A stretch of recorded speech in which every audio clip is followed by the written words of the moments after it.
নমস্কার বন্ধুরা, আমি মানস বিশ্বাস দ্য মং ইন্সপিরেশন ইউটিউব চ্যানেলে তোমাদের সবাইকে স্বাগত জানাই। আশা করি তোমরা সবাই সুস্থ আছো এবং ভালো আছো। তা আজকের ভিডিওতে আমি তোমাদের অন্নপূর্ণা ভাণ্ডার নিয়ে কিন্তু কিছু আপডেট দেবো।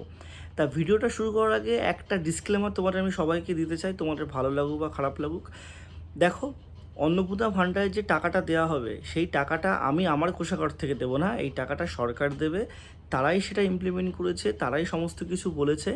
আমরা তোমাদের একটা মাধ্যম হিসাবে তোমাদের যাতে কোনো অসুবিধা না হয় সেই কারণে তোমাদের পুরো রিয়েল টাইম আপডেট দিয়ে থাকি। তা কোনো আপডেটের যদি পরিবর্তন হয় সেটাও আমারই যেমন দিই, তোমাদের আপডেট যদি সেম থাকে এবং কোনো যদি একটা মাইল্ড কিছু আপডেট চেঞ্জ হয় সেগুলোও তোমাদেরকে বলি।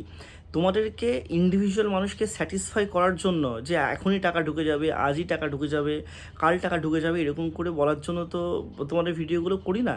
যখন যে আপডেটটা পাওয়া হয় সেই অনুযায়ী তোমাদের কিন্তু দেওয়া হয়। তা ইন্ডিভিজুয়াল স্যাটিসফ্যাকশনের জন্য কিন্তু আমি আমার এই ভিডিওগুলো করি না এবং আমার মনে হয় না কেউই করে। তা তোমরা যারা সরকার কোনো কিছু দিচ্ছে না বলে তোমরা আমাদের এই যারা ভিডিও করছে তাদেরকে বলছো, তোমরা ভুল করছো। কারণ আমরা তোমাদের সঠিকটাই সবসময় কিন্তু বলে আসি এবং মানে সবাই এই জিনিসটা করে না, যে গুটি সংখ্যক মানুষজন করে, আমি তাদেরকেই এইটা প্রথমে অ্যাড্রেসটা করলাম। এবার আসি অন্নপূর্ণা ভাণ্ডার টাকা দেওয়ার বিষয়টা নিয়ে। তা দেখো, অন্নপূর্ণা ভাণ্ডারের টাকা দেওয়ার বিষয়ের থেকেও বড় কথা তোমাদের এটা জানতে হবে সরকার কি করছে এখন অন্নপূর্ণা ভাণ্ডার এই বিষয়টা নিয়ে। তা তোমরা ইতিমধ্যেই জানো এবং কালকে রাত্রে আমি শর্টস করেও জানিয়ে দিয়েছি যে তোমাদের অন্নপূর্ণা ভাণ্ডারের যে কাজের অগ্রগতি সেটার জন্য প্রত্যেকটা জেলার ডিএমডিসির সাথে কিন্তু আমাদের রাজ্যের যে তোমার মালতী রাভা রয় ম্যাম আছেন তিনি কিন্তু কোঅর্ডিনেট করেছেন এবং কাজটা যাতে আরও দ্রুত সম্পূর্ণ হয়, কাজ বলতে কি ভেরিফিকেশনের কাজটা যাতে দ্রুত সম্পূর্ণ হয় সেটার কথা উনি কিন্তু বলেছেন। তিনি সেটা পোস্টও করেছেন, সবাই ওনার ফেসবুক পেজে গিয়ে পোস্ট তোমরা নিজেরাই দেখে নিতে পারো। সেখানে কিন্তু কোথাও কবে তোমাদের অন্নপূর্ণা ভাণ্ডারের টাকাটা দেওয়া হবে সেটা নিয়ে কোথাও মেনশন করা নেই। এবার এর মধ্যে থেকে সমস্যাটা হচ্ছে এটাই যে কিছু মানুষ আছে তারা সত্যি করে প্রত্যেকটা দিন ভিডিও করে বলছে আজকে দেবে, কালকে দেবে। ঠিক আছে, আমি নিজেও তোমাদের কিন্তু আমি একটা ডেটই বলেছিলাম যে 3 তারিখে তোমাদের কিন্তু দিতে পারে, কারণ একদম জুলাই শেষ দিনে এবং আগস্টের ফার্স্ট তারিখে কিন্তু সেটাই কিন্তু হয়েছিল এবং আমি সেটা বলেছিলাম। তা সেটাও কিন্তু তোমাদের বলেছিলাম এবং সেটা আমি পরবর্তীকালে মডিফাই করে দিয়েছি। ঠিক আছে, তা তোমাদের টাকাটা অ্যাকচুয়ালি কবে দেবে তা সত্যি কথা বলতে এখনও পর্যন্ত কোনো রকমভাবে তোমাদের টাকাটা কবে দেবে সেটার কিন্তু কোনো অ্যানাউন্সমেন্ট বা কোনো খবর কিন্তু এখনও পর্যন্ত নেই। এটা কেন হয়েছে এটার কারণ তোমাদের সবার আগে জানতে হবে। আগের 2 মাসে কিন্তু উইদাউট ভেরিফিকেশানে কিছু সামান্য ভেরিফিকেশান করেই কিন্তু টাকাটা ছাড়া হয়েছিল এবং তোমাদের কিন্তু এটা মানে অনেকেই হয়তো জানো না, শুধুমাত্র 1 জুলাই কিন্তু মানুষ টাকা পায়নি।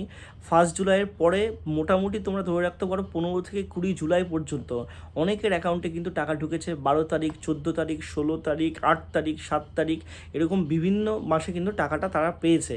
20 তারিখের পর থেকে কিন্তু কারোর অ্যাকাউন্টে কোনো টাকা ঢোকেনি এবং তোমরা ইতিমধ্যেই জানো যে 1 জুলাই থেকে অন্নপূর্ণা ভাণ্ডারের সিটিজেন যে পোর্টাল সেই পোর্টালটাও কিন্তু বন্ধ করে দেওয়া হয়েছে বা সেই মানে তোমাদের সিটিজেনের যে ব্যাপারটা সেটা কিন্তু কাট অফ করে দেওয়া হয়েছে।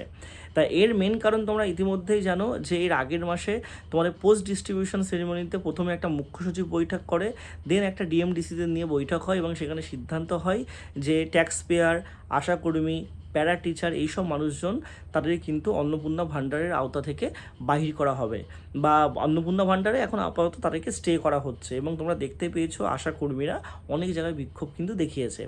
তা যারা ফর্ম ফিল আপটা করেছে তাদের তো ফর্ম ফিল আপে ভেরিফিকেশন হচ্ছে, তারা তো টাকাটা পাবেন না। তা একজনও যদি ভুলবশত পায় সেটাও কিন্তু একটা ডিসক্রেডিট সরকারের থাকবে। তা সরকার এখন তোমাদের সেই কাজগুলোই ভালোভাবে করছে এবং অনেক জায়গায় তোমরা নিজেদের জায়গায় দেখতে পারবে যে এখনও ঠিকভাবে কিন্তু সবার ভেরিফিকেশান হয়নি এবং সবার ভেরিফিকেশান না হওয়া পর্যন্ত তোমাদের টাকাটা ছাড়বে না। কারণ 10 লাখ যদি ছাড়ে বাকি 90 লাখ যদি টাকা না পায় পশ্চিমবঙ্গের অবস্থা কী হবে তোমরা নিজেরাও জানো না। ঠিক আছে, তা সেক্ষেত্রে সবার ভেরিফিকেশান না হওয়া পর্যন্ত টাকাটা ছাড়া হবে না। ঠিক আছে, এবার সরকার যদি পদক্ষেপ নেয় যে না টাকা আস্তে আস্তে সবাইকে দেওয়া হতে পারে এবং অ্যাপ্লিকেশন স্ট্যাটাস প্রত্যেকটা বিডিও অফিসে বা মিউনিসিপ্যালিটিতে গেলেই কিন্তু মানে সবাই জানতে পারছে, অনেকেই গেছে। যারা যেতে পারছো না বাড়িতে বসে শুধু কথা বলছে সেটা আলাদা ব্যাপার, কিন্তু যাদের যাওয়ার কথা বলা হয়েছিল যারা গেছে সবাই কিন্তু তাদের অ্যাপ্রুভ না রিজেক্ট সেগুলো কিন্তু দেখিয়ে দেওয়া হচ্ছে। এইটুকুই তোমাদেরকে বলবো। এখন ক্রাইটেরিয়া কী না হবে সেটারও ঊর্ধ্বে তোমাদের টাকাটা কবে দেবে তা মোটামুটি তোমরা ধরে রাখতে পারো। আমি এইটুকু তোমাদের বলতে পারি এখন এখনও পর্যন্ত কোনো আপডেট কিন্তু সত্যিই আমার কাছে নেই। 10 তারিখের পর দেবে নাকি 10 তারিখের আগে দেবে নাকি 15 তারিখে দেবে 20 তারিখে দেবে, সেই আপডেটটা নেই। যদি আপডেট আসে অবশ্যই তোমাদের জানিয়ে রাখবো।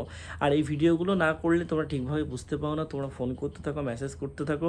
আমার আগের ভিডিওর কমেন্ট বক্স তোমরা দেখতে পারো কতজন জিজ্ঞাসা করেছো, সেই কারণে তোমাদের বলে দিলাম। ধন্যবাদ।